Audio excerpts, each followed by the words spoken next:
Chapter. We're talking real money. Being old, one of the things I at least think about a lot is when I retire, I want to say if, but I know it'll happen.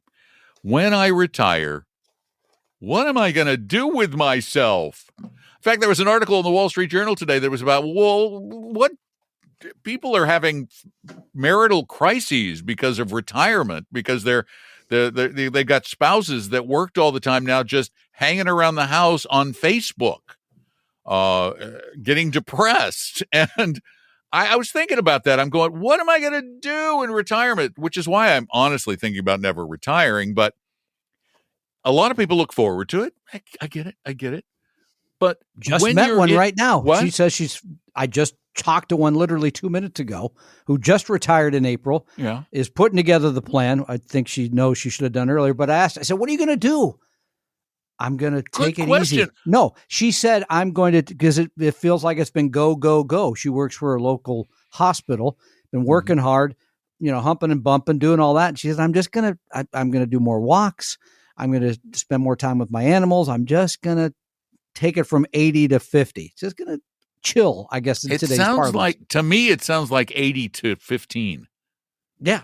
You mentioned the spousal. My wife, honestly, all joking aside, I've joked about this. I don't think she'd be very happy if I was home every day, all day. Oh, I know, Dee Dee. She would not be happy at all. I don't think she'd really enjoy it because Sunday, she goes, you order us around because you don't have anybody else to order around. This is not good. So anyway. Yes. And that's why I look forward to Sundays, because you're not bossing me around. You got the one day of the week. I got the one day. I love it when I call you on holidays. And you go, don't you know there's a holiday? It's a holiday. Tom calls me every morning at 9:30 a.m. Eastern time. Now, you do the math on what time that is in Seattle. It's late. Should call you earlier. It's late. Oh, sorry. I don't even know what 6:30 a.m. looks like. By the way, this time of year, it's nicer because it's actually light out here. So not sunny, but light. So anyway. But one of the things that people want to do when they get into retirement, other than take it easy, is do things they've never done before. Take care of themselves a little bit more. Splurge. I guess is the word. That's a good word. Splurge. Yeah. Right. Yeah. So how do you determine what splurges are worth the cost of splurge and which splurges might be better off unsplurged? Yeah. And the part one of that is splurge fee is having a plan that says, here's how much I can spend on the things I want to do. For example, my plan, if it works out, is that our two Social Securities basically pay the day-to-day bills. That will cover the housing, blah, blah, blah. That's the idea. Did you just say our two Social Securities? Well, she's going to get it too at some point. I hope I'm still alive. I was going to say, but you'll be dead down the road. It'll be ways down the road. So there won't be two Social Securities. Not soon. It'll just be her collecting yours. Well, there's that. But then Tom's wife is younger. Yeah. But here's the thing.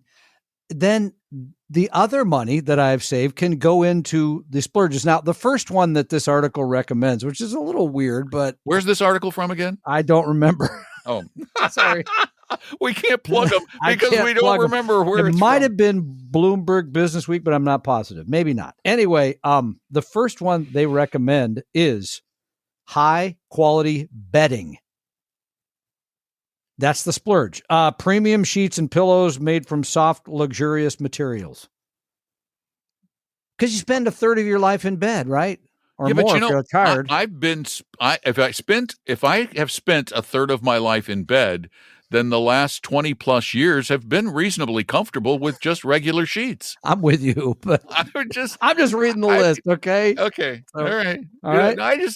I have a hard time. Like I see it sometimes online and stuff. The $1,000, Oh no, there's those crazy mattresses you can buy for like $8,000 or whatever it is. So. Well, now I love my mattress. I have a memory foam mattress by another manufacturer. Yeah. I love those. But in the article it says, as we age, a comfortable space to rest only becomes more and more important. I think that'd be a good one for you to do as an advertisement as we age. Anyway, speaking of, do you know that I was one of the first people to do advertisements for Tempur-Pedic beds back in the 80s? Wow. In fact, I did ads on my radio show and I didn't know I wrote it was a YouTube thing. I wrote the ad, and the tagline was, and it worked so well: "You should be sleeping on my bed." Ooh, that's provocative. Okay, setting that one aside. But it was late night radio. Yeah, that's a little silly. So I did it like this. Number 2 should be sleeping on my bed. This is one that I plan to do, although it's going to get easier and easier. Yeah, visiting loved ones. Well, they all live just down the street. I know. That's what I'm saying. It's like for me, it's 15 minutes. For you, you got to get in your trailer and drive all 2 over. 2 hours to St. Augustine. Right, then you got the New York, or Pennsylvania, right? Yeah. Huntsville, Alabama. One of the quotes they use here is, "Spending time with family and friends often brings more happiness than material purchases." Only to my wife. They've never met my family. No, I'm kidding. Oh, I was like, how do you know? Yeah. Anyway, I like. By the way, that's one of the things we're doing this summer. Yeah. Again, primarily for my wife, some for me. But you're seeing some of your people in. Yeah, we're seeing tons of. We're seeing her brother, her sister. You got to make a list of how many people is it? In addition to the Talking Real Money people, it's a lot of people you're going to see. It's a lot because remember, Debbie still has friends from college. Debbie has friends from any time she ever met anybody. It's so funny. You want to hear something funny? Tom and I are going to Madison, Wisconsin, and we're going to be doing a Talking Real Money cookout in Madison at one of the Dane County parks. And Tom said, "Debbie, you're in charge of getting all the stuff." She goes, "Okay." And then after we get off the phone, she goes, "I'm going to call my friend Gail." I said, "Who's Gail? The Gail who comes?" She goes, "Yeah, she lives in Wisconsin." Oh, I says, "Where does she live in Wisconsin?" She goes, "Well, it's got to be close." And I said, I looked it up. I said, "It's 2 hours away." She goes, "Oh, she'll come and help me." Wow. And she probably will, knowing Debbie. Yeah, I know. And probably be happy to do so. And by the way, all of you who come, Debbie will be your friend. Yeah. And you're going to get a hot dog, a hamburger, a beverage, and some bad dad jokes. And Debbie's friend. All right. So spending time with, I think that's a good one. Maybe you should buy a bunch of cheap bad dad jokes and hand them out. Oh, I have books. No, people give me books. You should hand them out. I see. A gift. A calling card. Ouch. Talking real money, bad dad jokes. People will call and read them back to me. I don't want that. That's bad enough that I say them. All right. Number 3 is, and I do like this, and this is something that you and I have talked about ad nauseum, and we will do this. We will do this. What will we do? A business or profitable hobby. That doesn't sound like a splurge, though, because that's a profitable.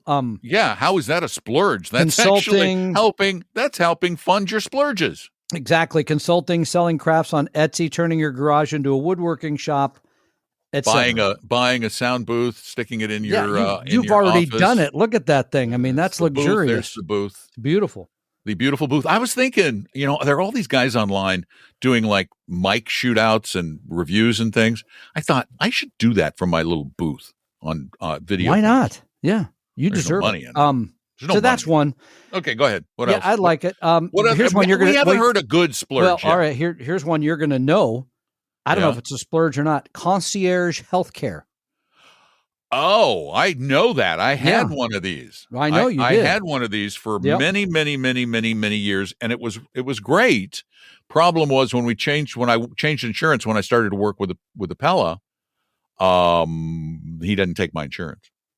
And to get a doctor who will do everything without filing any insurance. How much? $10,000 per person a year. Yeah, this guy says between $1,500 and $2,000 a year. Oh yeah, that's not covering much. No. They really haven't shopped for concierge care, have they? But I don't know. It's a financial advisor, and it didn't say what part of the country. So that may be somewhere fairly remote and low cost of living. Maybe. Yeah, something like that. Yeah. Not here. All right. So that. What else? I don't know if that's a splurge. I mean, it doesn't make you feel special to have concierge. It does. Actually, it does. Right, no. It's really, it's a wonderful splurge, particularly as you get older, because your doctor is if it's a multi-doctor practice, a doctor is available to you 24/7. The one I looked at that was $10,000. They would even come to your house for blood draws, shots. If you were sick, they do house calls. He was going to accompany you to specialist appointments. Now, I had it up till 20 years ago, and I didn't pay anything. That was your father. Yeah, which I loved. You didn't pay for it. It wasn't a Nope, splurge. I didn't. But what's our next splurge? Do we have a fun splurge yet? Okay, all right. Here, okay, all right. Special events, wedding, surprise birthday party, celebration. Tom going to see Earth, Wind, and Fire or Chicago or I do this stuff all the time. The Sounders game. How about the World Cup? Or talk about a splurge. Yeah, I think I jokingly said it's costing more than my first house. I've got to look it up. He had to take out a second mortgage. He got like a $600,000 HELOC to pay for the trip. That's a good point. I mean, they were in the room with the shower. Exactly. So I love that. I mean, because that's a memory, right? You're not wasting money. You know what the problem is with memories? People. The minute you die, they're gone. Yeah. Well, that's not true. You could video them. And you think your kids are going to pay any attention? No, probably not. All right. So that's a good splurge. Right. That's a good splurge. Okay, here's another one. And this is nothing unexpected, but travel. It says, according to a study by AARP, older adults will spend an average of, I'm going to ask you, how much this year on travel and leisure activities? Money-wise? Dollar-wise. Travel and leisure. $10,000. According to them, $6,700 a year. See, we're at a slightly higher tax bracket than the average. And if that's something you want to do, now this is another. I'm going to spend way under that. Yeah, because I've already talked to my wife about this. Do you have you have to go here? Have to? And she's like, no, not really. Because Apella's subsidizing part of my trip. That's how cheap I am. They're not doing mine. I hadn't thought of that. Maybe we could open a branch office in Nairobi or something. I hadn't thought of that. Real money on safari. The Seychelles live. No, I think this is a good one if it's something that's important to you. A lot of people don't want to travel. They don't really have a wanderlust to go wander around and check everything out. You're doing more than in this summer than probably I've ever in my life, and that I wouldn't like to do that. I wouldn't want to drive everywhere. Not interesting to me.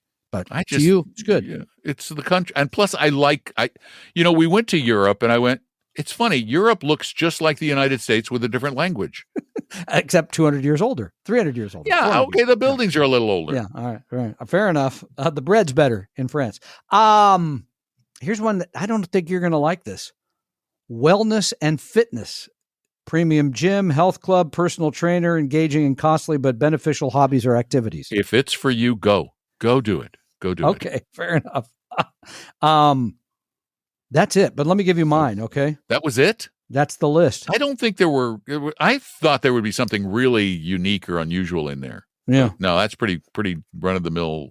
I agree. I think you mentioned this casually, but I have an interest in music. I think, and you and I are going to do one this summer, we're going to go see the Beach Boys if they make it that long.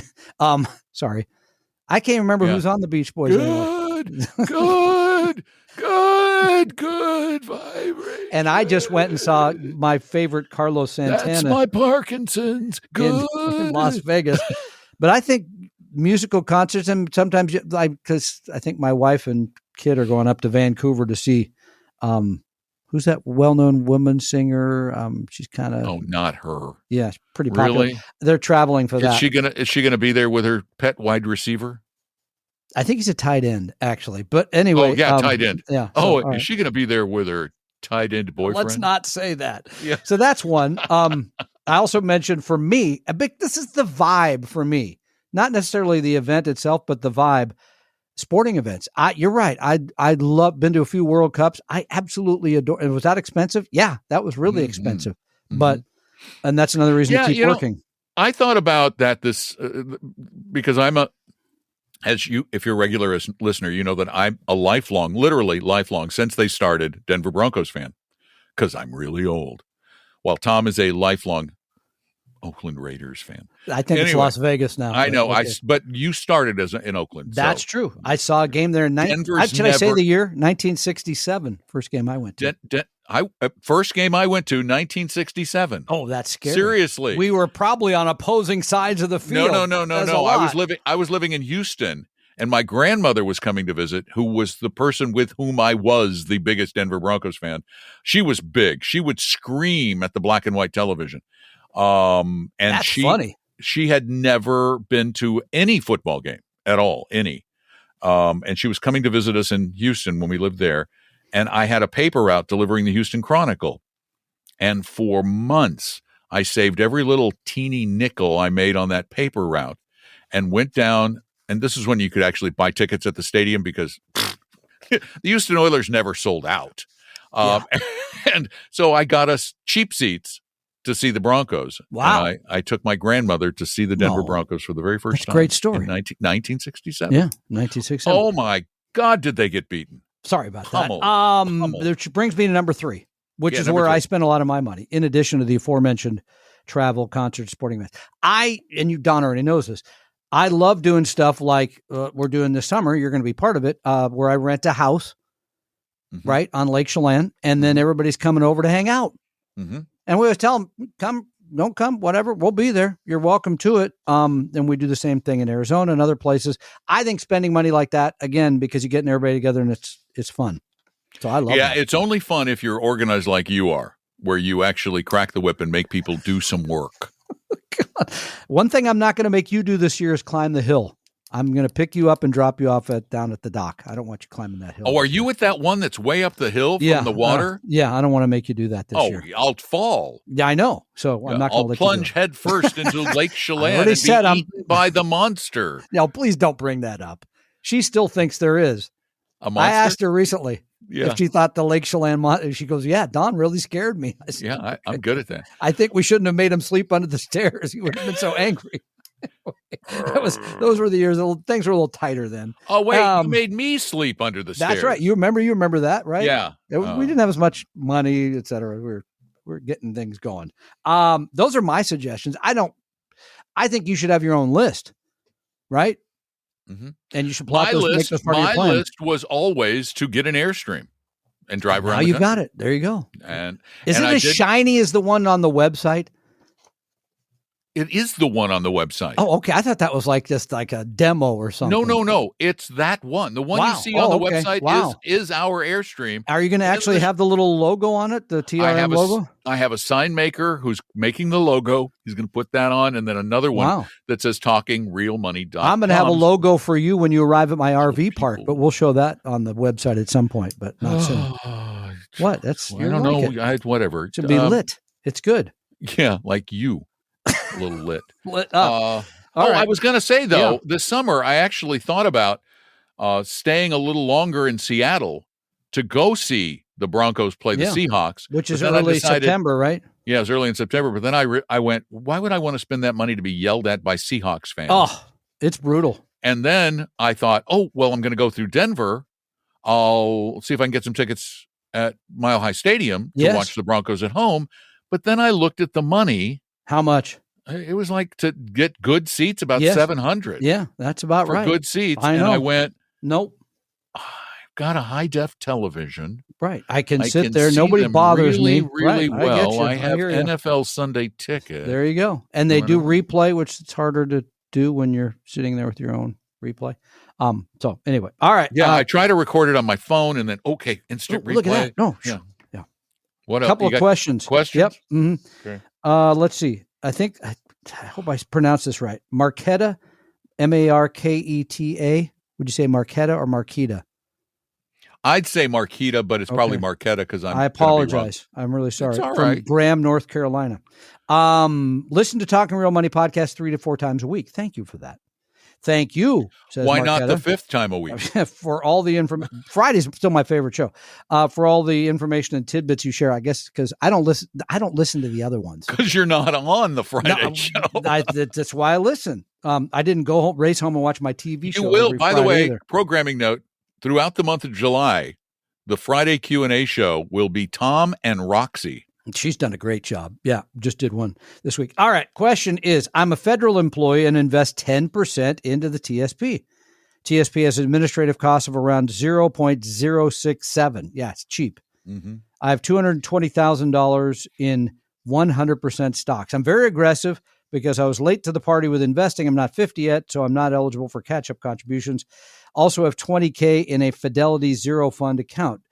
Do I really have enough to need an investment advisor? I started Fidelity accounts and zero funds for my kids. No, I don't think so. No, but you do, because as you said, you're getting started late, but you sound like you're really committed to success. I think that it is very worth the money to get a financial plan. To make sure you're pulling, because the end of your financial thing plan says, now, right. and then have it, get a new one in 10 years to see if you're on track. And if that's fair. That's something fair. Like that. Yeah. But you don't need somebody managing your money day to day. No, you do not. And by the way, in the plan, whoever does the plan should tell you, here's how to invest the TSP. For the next 10 years. Yeah. Right. Put the money in here and let it go. So I think because anybody worth their salt is going to tell you that you can have a 10-year plan, and you probably should, as opposed to changing as the market changes. You don't want to do that.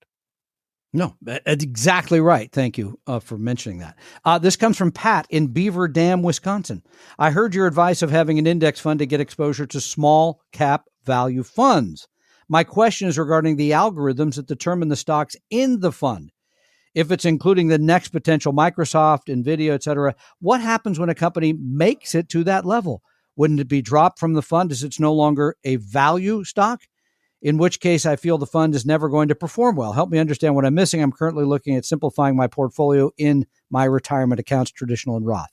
Funny thing about small companies and value stocks is that most of the reason they have historically worked so well is because most of the big return comes during, in the case of value, their recovery phase, or in the case of small, their initial growth phase. The growth tends to slow later on with a few exceptions, which is why we don't tell anybody to own just a small cap value portfolio.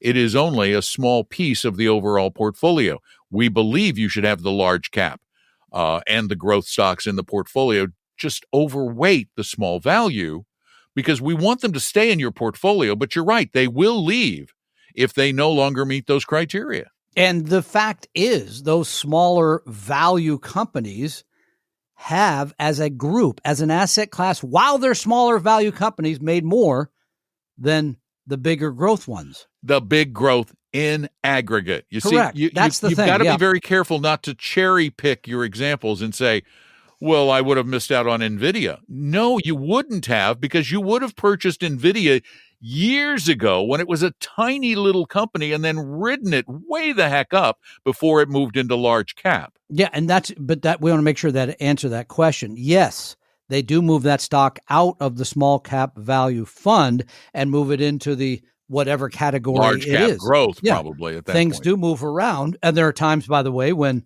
major firms go from being growth companies to value, and sometimes funds have to ship them around there as well. But you're right. It's a little hard because you think, well, I'm giving up on the growth. No, you still own those, and you just are going to overweight the smaller and value companies because they have made more. They have historically made Correct. more money. And the way to there's a simple way to avoid this problem. Get a total market fund or total market ETF from one of the companies that is known for overweighting small in value in a total market portfolio. You'll get that added small cap and value, but you'll get all the other asset classes too in a fund from an ETF from Avantis or DFA, like the AVGE or the DFAW. DFAW, yeah. Yep. And Pat, a little shout out. Thank you for your note. Look forward to seeing you. I see Pat when I'm back in Madison. It's going to be fun. I'm going to bring him to the cookout. Beaver Dam is close by? It is. It's just up the road from Madison. So the cursing beavers are just up the road? And they'll probably build a dam right outside your big silver thing there and stop you from moving. Oh, I thought they were just saying the word. Beavers. Damn. Damn. They've listened to the show. A couple of things that we could help you with. If you're interested in more education about all this, we have a big event coming up. It's a ways off. It's October 19th. If you live in the Northeast, you can come and see us at Retire Meet East. Is it sold out yet? I don't know. I haven't asked. I'm joking. But it's going to sell out quick because it only has 100 seats. So go to you can go to Talking Real Money and click on retire. No, you can't. Actually, you have to go to retiremeet.com. Thank you for correcting me as usual. Retiremeet.com. That is Saturday the 19th. And you can do that in person if you'd like to see us in the Northeast, or that'll be virtual as well. And so many of you have talked to us recently. It's been great. Happy to help you one-off with some advice. Talk to an advisor. Just had somebody in today, as I mentioned, who was very complimentary of all the kind of the free work that we did for them. The looking at the portfolio, the saying, do this, don't do that kind of thing. She's getting ready to retire. She's going to need more help, but she says it's been great. So take advantage of that. You simply go to talkingrealmoney.com, click on Meet an Advisor. Right. By the way, I know I can hear it. I would say the same darn thing because I am the world's biggest financial skeptic. I can hear you saying, come on, you really do free stuff? Yeah. We really do. We really do. We analyze your portfolio and tell you how diversified you are, how much you're paying others, how much risk you're taking. We also then say, you really should go do this instead. Don't do this from a planning perspective. So you get a lot of valuable information just from that one meeting. It's really good. Here's what the other firms who turn it into a sales pitch forget or don't think about. Doing stuff for you for free is actually good for us and good for you, because the funny thing is when you do something for people that's helpful and not a pain. What are you going to tell your friends when they need an advisor? Guess what? Yeah, these guys treat you well. Mm-hmm. We're not entirely selfless, but it's just smart. It's karmic marketing. Yeah. And we mentioned it. The road trip is coming up in July, the Talking Real Money road trip. You want to learn more about it? Just click on the Learn More button right there in the very front image on talkingrealmoney.com. Shiny Airstream, which goes back to the 1930s, I learned recently. So, wow. Not yours, but no, mine is 1989. Still, it's getting kind of old. So, yeah, that's why we had it fixed. Hopefully it stays fixed. The problem with a trailer, and think about it for a minute. It's like, can you imagine dragging your house down the highway, moving all the time? What would that do to your house? All that bouncing help. It's not good for it. No. They have to be built really well, and that's the nice thing about particularly the older Airstreams. And sorry, I can't say it as much about the newer ones, but to keep it moving all the time, really, at the end of the day, you're talking real money. The opinions and views expressed on this podcast were current on the date recorded.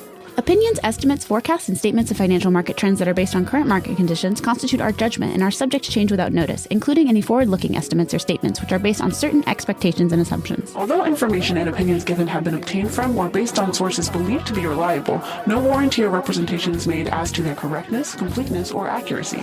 Information presented on the podcast is not personalized investment advice from Appellate Wealth. The views and strategies described may not be suitable for everyone. This podcast does not identify all the risks, direct or indirect, or other considerations which might be material to you when entering any financial transaction. Past performance does not guarantee future results, and profitable results cannot be guaranteed. We hope you realize that the information provided on Talking Real Money is for informational, educational, and hopefully enjoyable purposes only.